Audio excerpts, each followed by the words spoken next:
বিসমিল্লাহির রহমানির রহিম। আসসালামু আলাইকুম। আমাদের 50 ঘনমিটার প্ল্যান্টের চুলা সেটিং চলতেছে। ইতিপূর্বে আমরা অনেকগুলো চুলা দিছি, আজকে আরও 10টা চুলা লাগাবো। আমরা কয়েল পাইপ দিয়ে ফিটিংস করতেছি।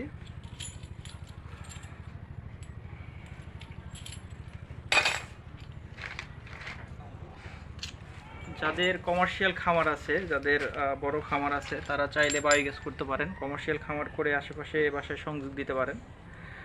এরকম মোটা পাইপ দিয়ে আপনি কিন্তু অনেক দূরে নিয়ে যেতে পারবেন, 1-1.5 কিলোমিটার পর্যন্ত দূরে নিয়ে যেতে পারবেন। আপনার প্ল্যান সাইজের উপর ডিপেন্ড করবে কতটুকু দূরে নিতে পারবেন আপনি আর কি।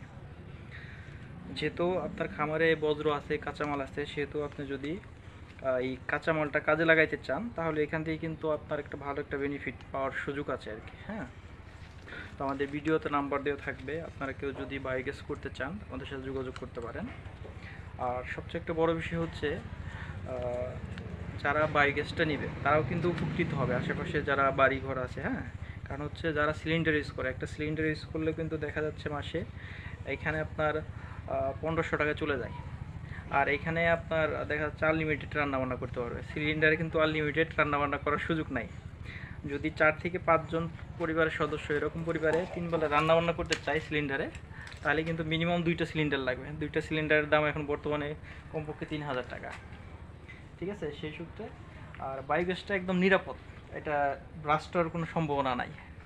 ঠিক আছে, আর সিলিন্ডার তো প্রতি মাসে শেষ হয়, প্রতি মাসে আনা নেওয়ার একটা ঝামেলা থাকে। এটা কিন্তু এই যে আমরা লাগাই দিতেছি, আশেপাশে বাসায় সংযোগ দিতেছি, হ্যাঁ, এদের কিন্তু কোনো ঝামেলা নাই। এখন শুধু মাসে মাসে বিল দেবে এবং রান্না বান্না করবে। এর জন্য আপনার খামার যখন বায়োগ্যাস করবেন, আপনার বজ্র ব্যবস্থাপনাটা সুন্দর হবে, আশেপাশের মানুষ উপকৃত হবে এবং পরিবেশ সুন্দর থাকবে। আমরা এই প্ল্যান থেকে অনেকগুলো চুলা দিব আর ইনশাল্লাহ পর্যায়ক্রমে। এটা একটা আশেপাশের মানুষ প্লাস পরিবেশের জন্য ভালো একটা দিক। যাই হোক দর্শক, যেহেতু কাজ করতেছি কথা আর বাড়াবো না, আপনারা যদি বায়োগ্যাস করতে চান আমাদের সাথে যোগাযোগ করবেন। আজকের মতো এখান থেকে বিদায় নিচ্ছি। আসসালামু আলাইকুম ওয়া রাহমাতুল্লাহ।